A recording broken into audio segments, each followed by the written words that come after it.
அஸ்ஸலாமு அலைக்கும் வரஹ்மத்துல்லாஹி வபரகாத்துஹு. அன்பார்ந்த அனைத்து உறவுகளுக்கும் இனிய காலை வணக்கம். உங்கள் மீது சாந்தியும் சமாதானமும் உண்டாகட்டும். இன்றைய காலை பொழுது உங்கள் அனைவருக்கும் இனிய பொழுதாக அமைய எல்லாம் வல்ல இறைவனை பிரார்த்தித்தவனாக இன்றைக்கும் கோயத்துடைய பல முக்கியமான செய்திகளை பற்றி தான் பார்க்க போகிறோம். வீடியோவை கடைசி வரைக்கும் பாருங்கள். தெரியாத நண்பர்களுக்கு மறக்காம ஷேர் பண்ணுங்கள். வீடியோ பிடிச்சிருந்தா ஒரு லைக் பண்ணுங்கள், சப்ஸ்கிரைப் பண்ணுங்கள், தொடர்ந்தும் சப்போர்ட் பண்ணுங்கள். குவைத்துடைய தினார் மதிப்பு உள்ளதாக பார்த்தலாம். இலங்கைக்கான ரூபாயில் ஒரு தினாரின் மதிப்பு 975 ரூபாய் 99% உள்ளது. இந்தியாவின் ரூபாயில் ஒரு தினாரின் மதிப்பு 279 ரூபாய் 10% உள்ளது. இது அல் முசாயினி எக்ஸ்சேஞ்சுடைய அப்ளிகேஷன் ஆன்லைன் ரேட் ஆகும்.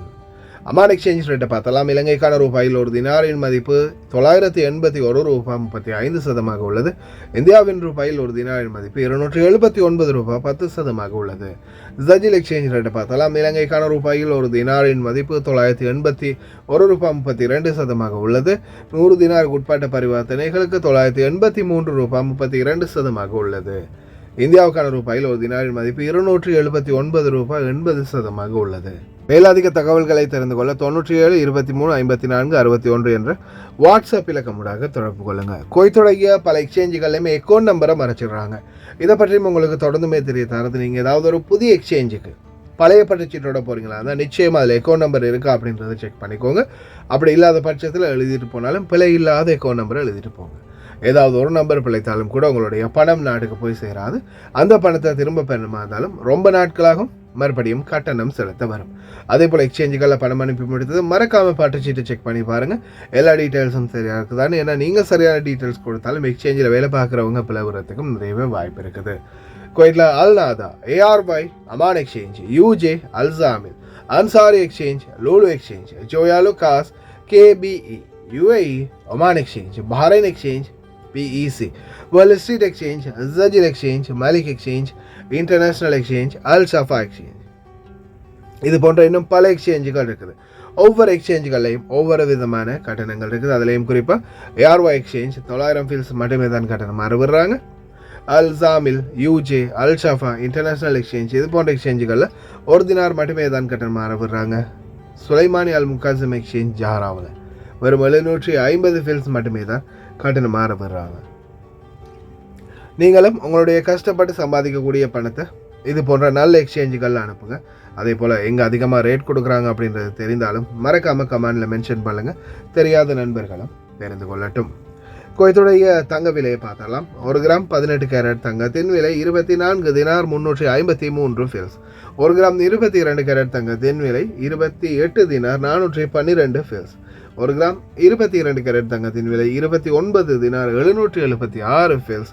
1 கிராம் 24 கேரட் தூய தங்கத்தின் விலை 32 தினார் 471 ஃபீல்ஸ். தங்க விலையும் படிப்படியாக கம்மியாகிட்டே வருது. விலை கொடுத்து வாங்குறவங்க தாராளமாக வாங்கிக்கோங்க.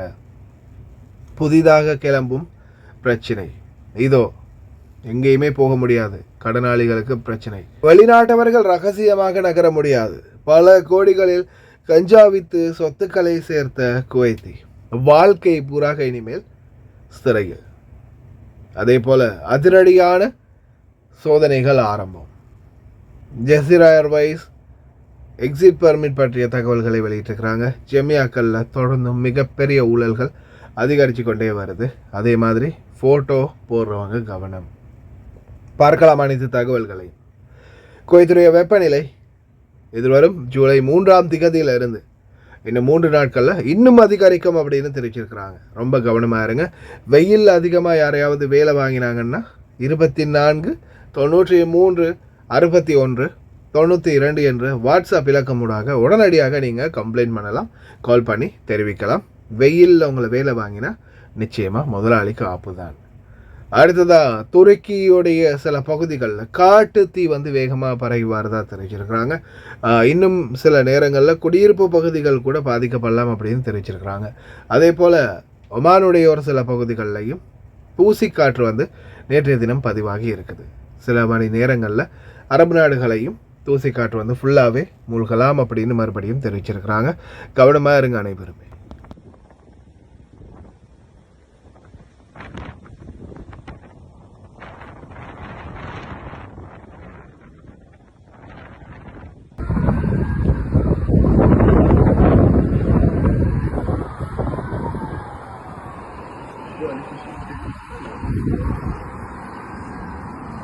புதிய எக்ஸிட் பெர்மிட்டுக்கான ரூல்ஸ் ரெகுலேஷனை பற்றி தொடர்ந்துமே ஜெசீரா ஏர்வேஸும் அவேர்னஸ் பண்ணுறாங்க. அதோடு சேர்த்து இனிமே நோ மோர் சைலன்ஸ், யாருமே ரகசியமாக தொழிலாளர்களை நாட்டுக்கு கடத்தவும் முடியாது. தொழிலாளர்கள், அதாவது நீங்கள் உங்களுடைய எக்ஸிட் பெர்மிட்டை டேட்டை போட்டு இஷ்யூ பண்ணின பிறகு அதுக்கப்புறமா உங்களுடைய கஃபீல் அது வந்து அப்ரூவ் பண்ணுவார். ஆனால் 2 பேரும் இதில் செயல்பட்டே ஆகணும். மாறி மாறி யாருக்குமே தெரியாமல் யாருமே செயல்பட முடியாது. அதாவது எக்ஸிட் பெர்மிட்டை நீங்கள் அனுப்பணும், கஃபீல் உங்களுக்கு அதை ஓகே பண்ணணும். ஒருவேளை கஃபீலுக்கு தெரியாமல் நீங்கள் தப்பி ஓடவும் முடியாது. அதே போல் கஃபீல் உங்களை வந்து ரகசியமாக யாருக்கும் தெரியாமல் அனுப்பவும் முடியாது. 2 பக்கம் நீங்கள் எக்ஸிட் பெர்மிட் கொடுத்தா தான் அவரால் அப்ரூவல் தர முடியும், அவர் அப்ரூவல் தந்தால் தான் உங்களால் போக முடியும். இதால் இரு சாராருக்குமே எந்த ஒரு பாதிப்பும் இல்லை அப்படின்னு தான் தெரிவிச்சிருக்காங்க மனித வளத்துக்கான பொது ஆணையகம். அதே மாதிரி ஏதாவது பிரச்சனைகள் இருந்தால் நீங்களும் நேரடியாக குவைத்துடைய மனித வளத்துக்கான பொது ஆணையகத்தை நாடலாம், நீதி நிச்சயம் கிடைக்கும். இதோ டெபிட்டர்ஸ் அக்கௌண்ட் எல்லாமே ஃப்ரீஸ் பண்ணுறாங்க. அதுக்கப்புறமா சம்பளங்களை பற்றின விசாரணைகளை சிவில் சர்வீஸ் பீரோ தொடங்கி இருக்கிறாங்க. அதாவது இனிமேல் எங்கேயுமே போக முடியாது, நாட்டை விட்டு வெளியே போக முடியாது, வெளியில் எங்கேயும் போகவும் முடியாது. ஏன்னா கடனாளிகள் சிலர் வேண்டுமென்று, அதாவது கடனை வாங்கிட்டு கடனை வாங்குவோம் அப்புறம் நம்ம கட்டாமல் விட்டுருவோம், கொஞ்சம் காலம் போகும்போது நம்ம கவர்மெண்ட் தள்ளுபடி பண்ணிடும் அப்படின்ற அந்த பேராசையில் சிலர் வந்து நயவஞ்சமாக கடனை வாங்கிட்டு கட்டாமல் இருந்திருக்காங்க. இந்த மாதிரி சில விடயங்களை வந்து விசாரித்த பிறகு அவங்களுடைய அனைத்து கணக்குகளையும் முடக்குவதாகவும் அவங்களுக்கு கிடைக்கக்கூடிய சம்பளம் அனைத்தையுமே அரசோடுமை ஆக்குறதாகவும், அதே போல் அவங்களுக்கு பயணத்தடை மற்றும் கைது கூட சிலருக்கு, அதே மாதிரி அவங்களுக்கான எந்த ஒரு கணக்கு வழக்குமே அவங்களால பண்ண முடியாது. அவங்கள்ட்ட இருக்கிற தொழிலாளருக்கு அக்காமா கூட அடிக்க முடியாது, தனாசர் கூட ரிலீஸ் கூட கொடுக்க முடியாது. எந்த ஒரு அதிகாரமும் இல்லாத ஒரு வெத்து வேட்டாக மாறிடுவாங்க. கடனாளிகளுக்கு வந்த சோதனை. ரொம்ப கவனமாக இருங்க, வெளிநாட்டவர்களும் யாரும் கடன் வாங்காதீங்க பேங்குகளில். அடுத்ததா இந்தா வருது அந்த வருது வாமா மின்னல் அப்படின்ற மாதிரி சொல்லிக்கிட்டே தான் இருக்கிறாங்க. ட்ரெயினை கண்ணில் காட்ட மாட்டேங்கிறாங்கப்பா, எப்போ வருதுன்னு பார்க்கலாம். இதோ ஒவ்வொரு பகுதிகள்லையும், குடியிருப்பு பகுதிகள்லையும் அதிரடியான சோதனைகள். குறிப்பாக இதில் வந்து பார்த்திங்கன்னா கிட்ஸ் டிரைவிங், அதாவது குழந்தைகள் நிறைய பேர் வாகனம் ஓட்டுறாங்க அப்படின்றது வந்து உள்துறை அமைச்சகத்துக்கு கிடைச்சிருக்கக்கூடிய தகவல். ஒரு பக்கம் வாகனம் ஓட்டுறது, இன்னொரு பக்கம் வாகன விபத்துகள் மற்றும் உயிர் பலிகளும் ரொம்ப அதிகமாக இருக்கிறதால தற்போது அனைத்து பகுதிகளிலையும் சோதனைகளை மேற்கொண்டு வராங்க. வாகனங்களை நிறுத்தி வாகன சாரதிகளை வந்து செக் பண்ணுறாங்க, அதே மாதிரி லைசன்ஸும் செக் பண்ணுறாங்க. புதிதாக வந்த டிரைவர்களுக்கு நான் தொடர்ந்துமே அவேர்னஸ் பண்ணுறது தான், மறுபடியும் சொல்கிறேன், தயவு செய்து டிரைவிங் லைசன்ஸ் இல்லாமல் வண்டி ஓட்டாதீங்க. பாபா ஓட்ட சொன்னார், பாபாவுக்கு பெரிய ஆள், பாபா அங்கே இருக்குது இங்கே இருக்குன்னெல்லாம் சொன்னீங்கன்னா தூக்கி ஜெயிலில் போட்டுருவாங்க. 350 தினார் ஃபைனை கட்டிட்டு தான் வெளியே வரணும், கவனம். இதோ சல்வா பகுதிகளில் வீட்டுக்குள் மறைத்து வைத்து மர்ஜுனா செடிகளை வளர்த்து அதில் பணம் பார்த்து ஒரு பாபா முதலை வாழ்நாள் பூராக சிறை தண்டனை விதித்து தீர்ப்பளித்திருக்கிறது குற்றவியல் நீதிமன்றம். கோல்டு, அதே மாதிரி வெள்ளி, இன்னும் எவ்வளவு பொருட்களை சேர்த்து வச்சிருக்காரு. எல்லாமே இந்த போதைப் பொருளை விற்று தான். கடைசியில் என்ன ஆச்சுட்டு பாருங்க, ஜெயிலுக்கு போகிறாரு.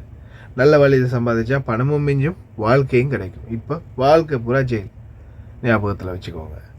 அதே போல் ஜமியாக்களில் நம்ம தொடர்ந்தும் சொல்கிறது தான், ஒவ்வொரு ஜமியாக்களுக்கு போனாலும் தயவு செய்து பில்லை செக் பண்ணி பாருங்கள், பொருளோட விலையும் செக் பண்ணி பாருங்கள். இல்லாத பட்சத்தில் இப்படி தான் ஏமாற்றப்படுவீங்க. பில்லில் அப்படி இந்த இதில் ஆஃபரில் அப்படி தான் போட்டுருப்பானுங்க. அன்றைக்கி பாருங்கள், ஸ்டிக்கரில் போட்டிருக்கானுங்க வெறும் 400 ஃபில்ஸ் இல்லை 200 ஃபில்ஸ் தான். அப்படி இது கடைசியில் பில்லை செக் பண்ணி பார்த்தா ஆஃபர் 2 போட்டிருக்கானுங்க, ஆனால் ஆஃபருக்கு கொடுக்கல. இந்த மாதிரி நிறைய அநியாயங்கள் நடக்குது ஜமியாக்களில். தயவு செய்து ரொம்ப கவனம். 200 فلس 400 ملي. هذا خالي من الدسم 400 ملي. يوم جينا عند الفاتورة شوف كم 550 فلس. هذه القهوة مكتوب عليها 400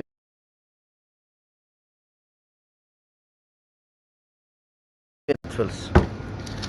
حاسب الفاتورة 440 فلس.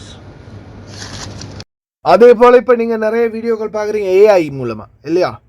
ஏஐ மூலமாக சில வீடியோக்களை உருவாக்கி போடுறானுங்க. செய்தி வாசிக்கிற மாதிரி அந்த ஒவ்வொரு மாதிரி வீடியோக்கள் போடப்படுது.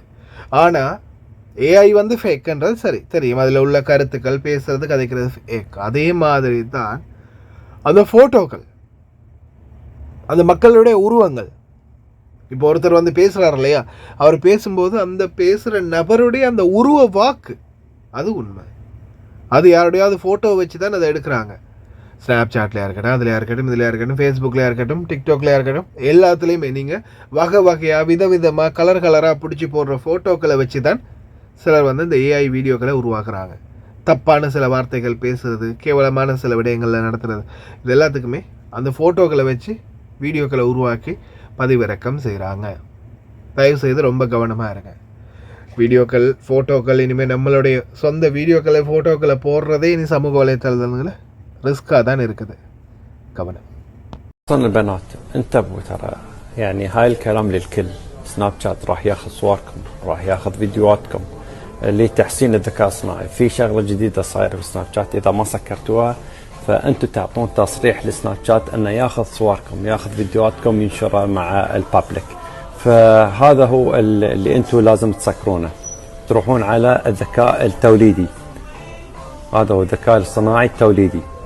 هذه اوريدي مفعل عند الكل. انا ما ادري شلون سناب شات فعلوا هذه شغله بدون تصريح منكم. شوفوا السماح لسناب شات باستخدام المحتوى اللي تشاركته، صور، فيديوهات، مقاطع صوتي، حتى صوتك يقدرون ياخذونه ويستخدمونه حق الذكاء الصناعي. فاذا ما سكرتوا هذه الشغله، صوركم، فيديوهاتكم، كل هالاشياء يعني راح يستخدمونه في الذكاء الصناعي عادي. واحد بعدين يقدر يتوصل الى صوركم بكل راحه.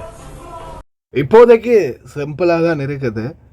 ஈராக்குடைய புதிய அதிபர் கோஹர் அப்துல்லா முன்னாடி சவுதிக்கும் குவைத்துக்கும் சொந்தமான ஒரு எண்ணெய் தளத்தை ஈரான் எங்களுக்கும் உரிமை இருக்குது அப்படின்னு சொன்னாங்க. அதே போல் இப்போ ஈராக் கோஹர் அப்துல்லாவில் கண் வச்சுருக்காங்க அப்படின்னு சொல்கிறாங்க.